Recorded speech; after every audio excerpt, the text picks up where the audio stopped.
Gunung Lau, 3.265 meter di atas permukaan laut, berada di perbatasan Jawa Tengah Karanganyar dan wilayah Jawa Timur Magetan.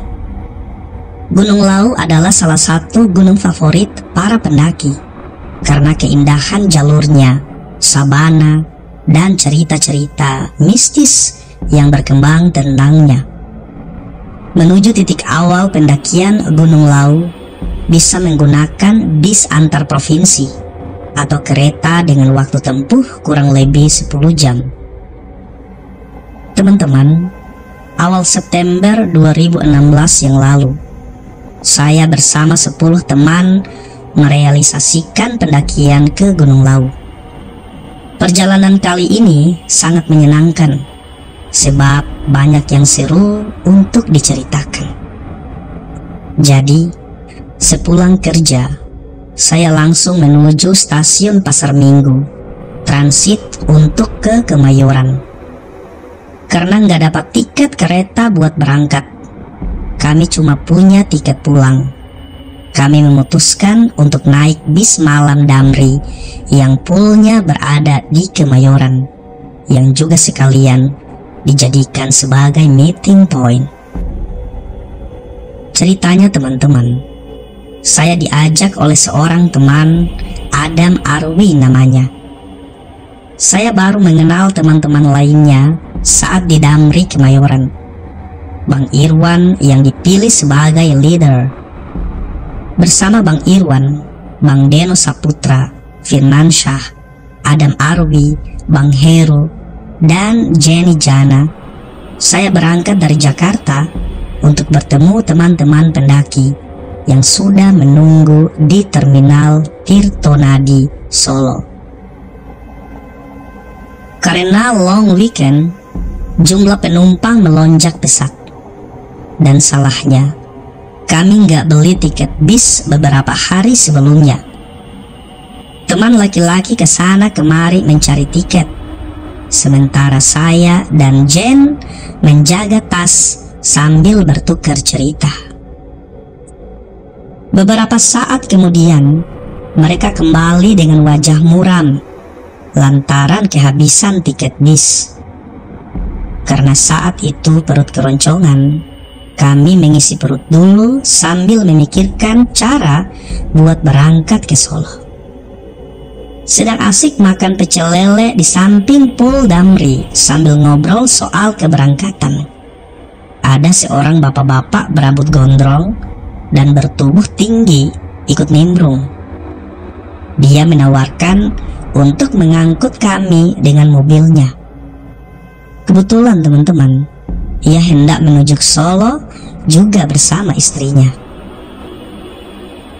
Setelah deal-dealan ongkos, kenalah kami ongkos geto Rp180.000 per orang. Berangkatlah kami ke Solo dengan mobil sedan milik bapak gondrong itu. Walaupun berdempetan di dalam mobil, kami nggak peduli.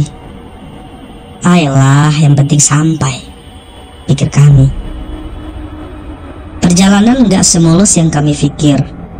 Salah masuk tol, ban gembos di tol Cipali. Akhirnya keluar dari tol entah di desa dan daerah mana yang sepi dan gelap. Kanan kiri hutan yang sangat minim penerangan. Dan entah kenapa, lampu depan mobil mati dan kami meraba jalan dengan bantuan pantulan lampu dari kendaraan lain. Artinya teman-teman, kalau ada kendaraan yang lewat berarti aman. Kalau enggak, ya gelap-gelapan. Dan kami semua cuma bisa kumat kamit saja memanjatkan doa supaya jangan sampai masuk jurang. Untungnya, akhirnya kami menemukan bengkel yang hampir tutup. Bapak montir yang baik hati mau menolong kami untuk isi freon AC, mengganti lampu depan mobil, dan memeriksa ban. Ketika akhirnya kami meneruskan perjalanan, Bapak gondrong lupa arah masuk pintu tol. Sebelnya naik mobil pribadi ya seperti ini teman-teman. Waktu tiba semaunya, Alhasil, jam 8 pagi barulah akhirnya kami tiba di wilayah Solo. Dengan sok tahu, kami minta diantar ke terminal kecil yang kami kira sebagai terminal bus. Kenyataannya, terminal itu hanya terminal bayangan saja, tempat angkutan desa dan bis 3/4 lalu lalang mencari penumpang. Setelah bertanya sana-sini, barulah kami tahu bahwa ternyata terminal Tirtonadi masih jauh. Masih harus naik bis 3/4 sekitar 30 menit lamanya. Rasanya saat itu ingin nangis. Kok ada saja hambatannya ya? Kami pun naik bis menuju terminal Tirtonadi dengan ongkos Rp5.000 per orang. Dan alhamdulillah akhirnya tiba di terminal Tirtonadi pukul 11 siang. Di sana sudah ada 2 orang yang menunggu, yakni Kak Tanti dan Mas Pram dari Semarang. Setelah tukar cerita soal perjalanan dan mengisi perut tentunya, kami langsung menuju jalur pendakian Gunung Lau via Candi Seto. Perjalanan ditempuh sekitar 2 jam. Pemandangannya indah teman-teman. Kebun teh terhampar di kanan kiri jalan. Ada bukit-bukit yang tinggi menjulang. Pohon-pohon pinus kokoh berdiri di pinggir jalan. Saat melintasi jalur ini, jangan lupa buat membuka kaca mobil. Udaranya segarnya sayang untuk dilewatkan begitu saja. Pokoknya, yang awalnya mengantuk pasti bakal melek terus begitu melihat pemandangan epik ini. Teman-teman, kami pun tiba di rumah pemilik mobil yang menjemput kami di Solo. Letaknya di kaki Gunung Lau, dekat sekali dengan Candi Seto. Pemandangan di depan rumahnya jangan ditanya, Masya Allah dah, indah bener. Di base camp pendakian Candi Seto, pendaftaran diurus oleh leader kami, Bang Irwan. Sementara ia mengurus simaksi, perizinan, dan debriefing. Kami hanya menunggu sambil selfie. Setelah kelar urus mengurus, kami berdoa kemudian mulai mendaki. Waktu itu sekitar jam 5 sore. Kami mendapatkan 2 teman baru di Semarang, yaitu Mas Mencen dan Mas Gondrong. Jadilah kami bersebelas mendaki bersama. Saat itu teman-teman, cuaca sangat bersahabat. Burung-burung hutan dan jalak berbunyi menyapa dan mengikuti kami. Selain Candi Seto, ternyata ada sebuah candi lagi di jalur pendakian yang cukup ramai oleh wisatawan. Namanya Candi Ketek. Sekitar 30 menit dari Candi Ketek, kami tiba di pos 1. Karena saat itu maghrib teman-teman, kami berhenti sejenak sebelum melanjutkan perjalanan ke pos 2 untuk sholat maghrib sekaligus istirahat menunggu waktu isya. Dari pos 1 ke pos 2 perlu sekitar 45 menit. Akhirnya kami mengqadha sholat maghrib dengan isya. Nah teman-teman, dari sinilah kejadian ganjil itu muncul. Jujur, saat selesai sholat, beberapa dari kami termasuk saya buang air kecil di belakang yang jaraknya lumayan dari pos 2. Saat itu kami gak merasakan apapun. Seperti sebelum-sebelumnya, kami juga sopan santun jika hendak buang air kecil. Kami permisi dan mengucapkan salam dan rasa terima kasih. Melewati pos 2, perasaan masih biasa saja teman-teman. Belum ada keganjilan sama sekali. Sampai akhirnya, setelah 10 menit meninggalkan pos 2, Bang Deno terhentak. Ia seperti kaget dan berhenti. Tapi dia nggak bercerita apapun dan cuma lanjut berjalan. Kaki saya waktu itu terasa berat sekali, susah sekali untuk digerakkan. saya masih berpikiran positif untuk enggak memikirkan hal lain. Sepanjang perjalanan, saya melihat makhluk gaib seliweran. Banyak yang saya lihat, teman-teman. Namun, lagi-lagi saya mencoba berpikir positif saja. Setelah perjalanan, saya terus muntah-muntah.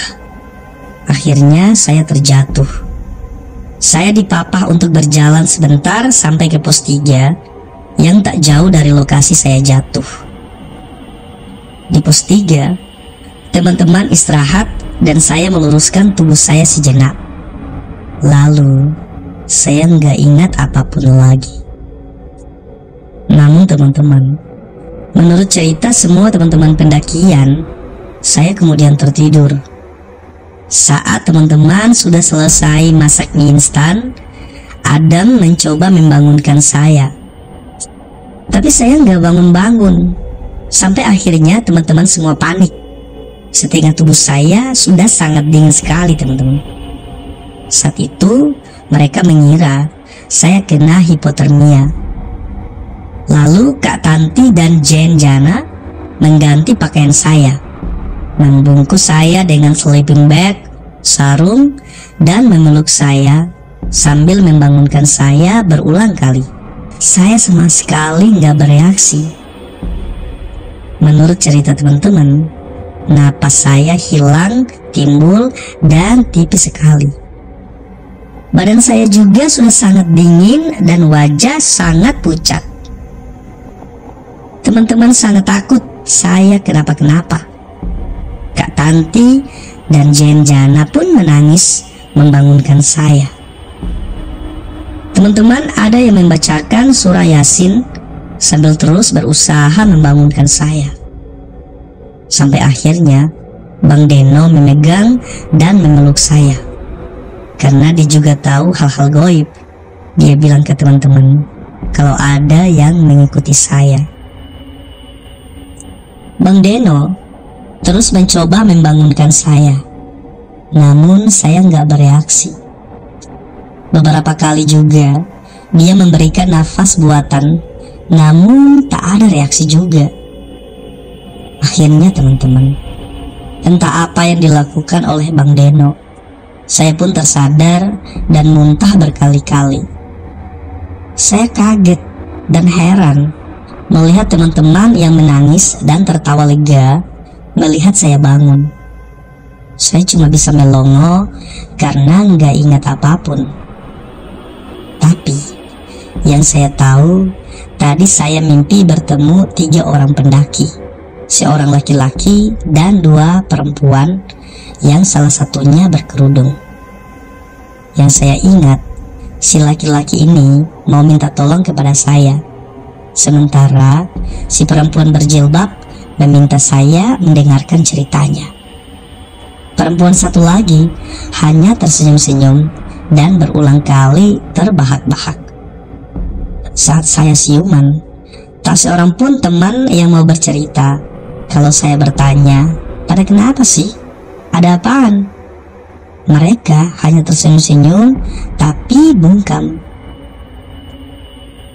Karena sudah pukul 11:30 malam, kami memilih untuk kemah di pos 3 saja dan menunda pendakian sampai besok pagi. Saat itu, saya juga masih heran. Mereka menjaga saya seperti penjaga seorang narapidana. Saya satu tenda dengan Adam, Kak Tanti, dan Bang Irwan. Walaupun mata belum mengantuk, mereka semua meminta saya untuk tidur. Pagi harinya teman-teman, kami bangun pukul 7 pagi. Setelah sarapan dan siap-siap, kami mulai berjalan ke puncak. Sebelum perjalanan dimulai, berulang kali saya dipastikan sehat oleh teman-teman, dan saya memang merasa nggak kenapa-kenapa. Saya nggak sakit. Apa yang harus dikhawatirkan? Teman-teman, pendakian menuju puncak pun dimulai. Tentunya ditemani segarnya udara dan kicauan burung, entah itu burung apa. Nah, Saat menuju pos 4 yang tanjakannya super curam, kanan kiri pepohonan tandus seperti habis terbakar. Ketika saya mendongak hendak memegang akar pohon, saya kaget sekaget-kagetnya melihat 3 wajah orang dalam keadaan mengelupas dan hancur seperti orang kecelakaan. Saya jatuh dan spontan menangis ketakutan, gak mau meneruskan perjalanan ke atas. Adam mengalah, dia ikut turun menemani saya teman-teman. Sementara yang lainnya tetap kekeh menuju puncak. Kami berpisah di pos 4. Sebenarnya saya sendiri pun gak masalah turun sendiri, tapi Adam terlalu khawatir sama saya sehingga ikut turun. Sepanjang perjalanan turun, Adam tak henti berbicara dan melucu. Katanya sih biar pikiran saya nggak kosong. Tibalah di base camp Reko atau relawan Seto dan bertemu dengan Pak D Anggoro dan Mas Kris. Pak D Anggoro yang menyambut saya di base camp, ia seperti sudah tahu apa yang saya alami. Ia tersenyum saja teman-teman. "Pendu, sehat?" ia bertanya. Saya yang kelelahan hanya membalas senyumannya sambil bilang saya gagal sampai puncak. Ia hanya tersenyum lalu merangkul saya untuk bercerita. Tapi Adam yang lebih dulu bercerita. Kemudian barulah Pak D Anggoro bertanya apa yang saya ingat. Saya ceritakan tentang ketiga pendaki yang saya temui itu.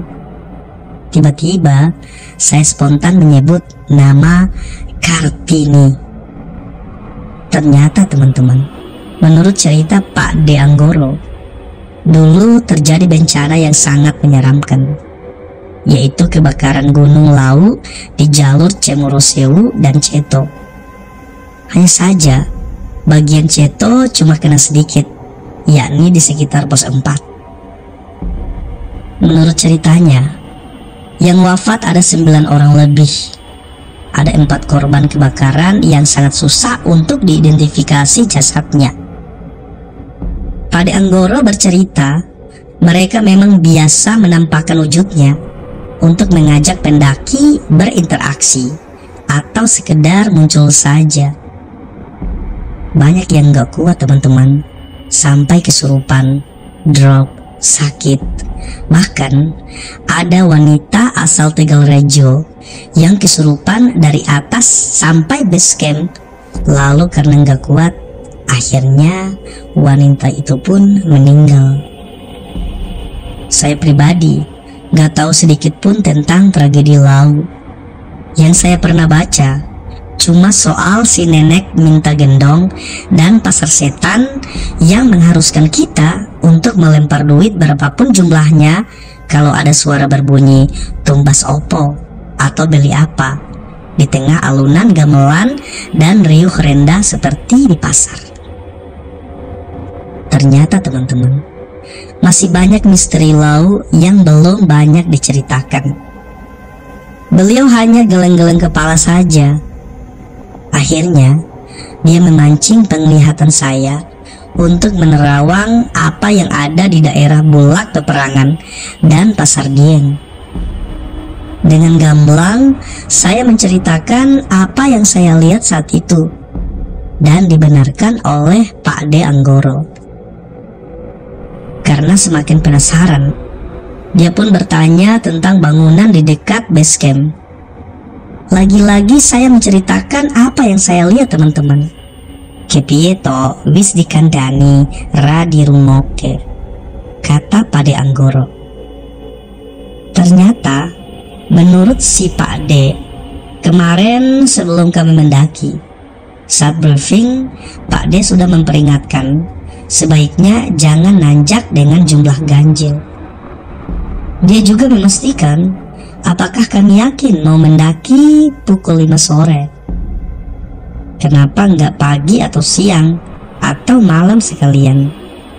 Sebenarnya kalau dipikir benar juga sih. Karena mulai nanjak jam 5 sore, kita akan bertemu 2 waktu sholat yang sangat singkat, yaitu maghrib dan isya. Jam-jam segitu memang waktu turunnya sandekale atau setan pada saat menjelang maghrib, teman-teman. Akhirnya Pak D meminta saya untuk mandi di Sendang di Puri Saraswati. Namun saya menolak. Akhirnya saya hanya cuci muka, cuci tangan, dan cuci kaki. Setiba di depan pintu Sendang, saya melihat sosok perempuan cantik, namun terlihat galak dan bertubuh seperti ular. Saya kaget. Lalu Pak D bertanya, melihat apa? Saya bilang bahwa saya melihat wanita itu. Lalu seraya menunduk dan menelungkupkan tangannya, dia hanya berkata kepada saya, "Jangan takut, ayo masuk bersihkan badanmu." Saya menurut saja, teman-teman. Lalu saya cuci muka, kaki, dan tangan, masing-masing 3 kali. Setelah itu, saya melemparkan uang koin seikhlasnya ke dalam kolam, sambil berharap yang terbaik. Percaya atau tidak, teman-teman, setelah itu saya merasa badan saya yang sebelumnya nggak karuan menjadi jauh lebih tenang dan enteng. Seperti apa ya rasanya? Plong aja begitu. Ya terserah sih mau percaya atau enggak. Teman-teman, setelah tak kunjung menerima kabar apakah teman-teman yang lain sudah tiba di puncak dan mau bagaimana, akhirnya saya dan Adam pamit untuk pulang kembali ke Jakarta. Pasti teman-teman gak dapat sinyal. Akhirnya, karena sudah kesorean, gak ada angkutan menuju terminal Karangpandan. Mau menyewa mobil, harganya mahal sekali, Rp600.000. Dan uang kami sangat terbatas, teman-teman. Dengan keyakinan bahwa siapa tahu ada ojek atau mobil angkutan di bawah sana yang mau mengangkut kami. Juga karena waktu itu masih terang, kami turun jalan kaki, teman-teman. Pemandangannya indah sekali, tapi ternyata jauh juga jalan kakinya. Lama-lama semakin sepi, kendaraan yang lewat pun semakin sedikit. Maghrib hampir tiba, tapi saya dan Adam masih saja berjalan kaki mencari tumpangan. Yang namanya jalan pedesaan itu lebih menyeramkan, sebab kanan kiri bukit, kebun teh, kebun sayur, pohon bambu. Belum lagi ada suara-suara hewan malam yang kadang suka bikin rancu. Benar suara hewan malam atau suara yang lain gitu, teman-teman. Semakin ditelusuri, rasanya jalan semakin jauh dan panjang. Sesekali ada mobil lewat, tapi sebelum kami minta tolong, mereka sudah teriak duluan, "Maaf ya, mobil penuh." Akhirnya, teman-teman, setelah kami jalan kaki sekitar 3 km, sesudah beratus kali memasang tampang memelas setiap kali ada kendaraan yang lewat, sebuah mobil akhirnya pun berhenti. "Bade pundi, Nduk?" tanya seorang ibu kepada saya. Untungnya saya masih bisa bahasa Jawa sedikit-sedikit. "Iki Bu, kalau bade teng Karangpandan, numpak bis Semarang," jawab saya. "Hayu tak anter, sampean jalan kaki seko endi, Nduk?" Sang ibu menawarkan tumpangan. "Jadi seto, Bu. Kulo kesorean ra ono mobil opo ojek singgelem nganterke mring Karangpandan." "Walah, malas kenemen." Sang ibu prihatin, teman-teman. "Angger rak ketemu kambi kulo, sampean terus melaku ya, Nduk. Tekan subuh loh." Teman-teman, alhamdulillah masih ada manusia baik yang punya hati nurani untuk menolong sesamanya. Berkat pertolongan sang ibu dan keluarganya, saya dan Adam bisa sampai di terminal Karangpandan jam 8 malam. Tapi nasib baik nggak kunjung berpihak kepada kami, teman-teman. Terminal Karangpandan sudah sepi. Nggak ada satupun bis antar kota yang masih parkir menunggu penumpang. Hanya ada beberapa penjual kacang rebus, jagung rebus, dan bakul rokok keliling yang selalu menawarkan dagangannya, walaupun kami sudah bilang "Mboten mas". Pikiran sudah buntu teman-teman. Saat saya dan Adam sudah nggak tahu lagi harus naik apa ke terminal Tirtonadi, tiba-tiba kami dihampiri 3 orang laki-laki. Dari mulut mereka mengeluar bau minuman keras. Saya pikir ketiga laki-laki itu hendak berbuat yang tidak-tidak. Namun kami salah. Justru ketiganya menawarkan bantuan untuk mengantarkan kami ke Solo kota agar bisa mencari taksi atau bis lainnya ke terminal Tirtonadi. Sepanjang perjalanan teman-teman, karena masih dalam keadaan mabuk, mereka naik motor semaunya, sengebutnya. Kalau mereka mengajak ngobrol, bau mulut mereka sangat menyengat. Tapi namanya butuh, ya diantepin aja. Untungnya mas-masnya ini masih mau ditegur jika motor sudah kelewat kenceng. Tibalah kami di Solo kota teman-teman. Kami berterima kasih sekali kepada mas-mas yang mengantarkan kami itu. Luar biasa. Tak ada seorang pun di antara mereka yang mau dibayar. Mereka ikhlas. Kami pun tukeran nomor ponsel. Suatu saat, kalau saya kelau lagi, saya pasti akan ajak mereka ngopi. Dari sana, gampang saja kami menemukan taksi. Sudah lega. Tak terasa teman-teman, kami sudah berada di dalam bis menuju Semarang. Tiba di Semarang jam 11 malam. Kami mengisi perut dulu di sekitar stasiun Tawang. Makanannya unik, yakni nasi goreng yang dimasak dengan arang. Lama sekali matangnya. Setelah makan, kami menunggu kereta di dalam stasiun. Kemudian kami mendapat kabar yang kurang baik dari teman-teman yang muncak lau. Mereka turun dari puncak lewat Cemorosewu. Jana-jana kakinya terkilir sampai harus digendong secara bergantian, bahkan oleh ranger. Dia juga sempat demam tinggi. Kak Tanti sakit dan beberapa teman lainnya drop. Mereka terpaksa meng-cancel jadwal pulang mereka karena sudah sangat larut malam dan gak akan keburu juga tiba di Semarang pada jadwal keberangkatan kereta pukul 2 malam. Tiket pun hangus teman-teman. Tapi yang tereliminasi dari puncak Gunung Lau hanya saya dan Adam. Perjalanan mendaki kali ini tidak akan pernah saya lupakan. Semua cerita dan kisahnya akan selalu teringat. Begitupun janji kepada Sang Laut bahwa suatu saat nanti saya akan kembali bersilaturahmi untuk bertemu Mbok Iem dan Hargo Dumila. Dan teman-teman, percaya nggak percaya, saat saya tiba di Jakarta dan iseng mengecek Facebook, saya terhenyak mendapati bahwa ternyata saya sudah berteman dengan almarhum Aris Munandar, salah seorang korban kebakaran Gunung Lau yang jenazahnya nggak bisa diidentifikasi selama 7 hari. Tak hanya berteman dengan almarhum teman-teman, saya juga ternyata berteman dengan beberapa teman pendakiannya dari tahun 2010.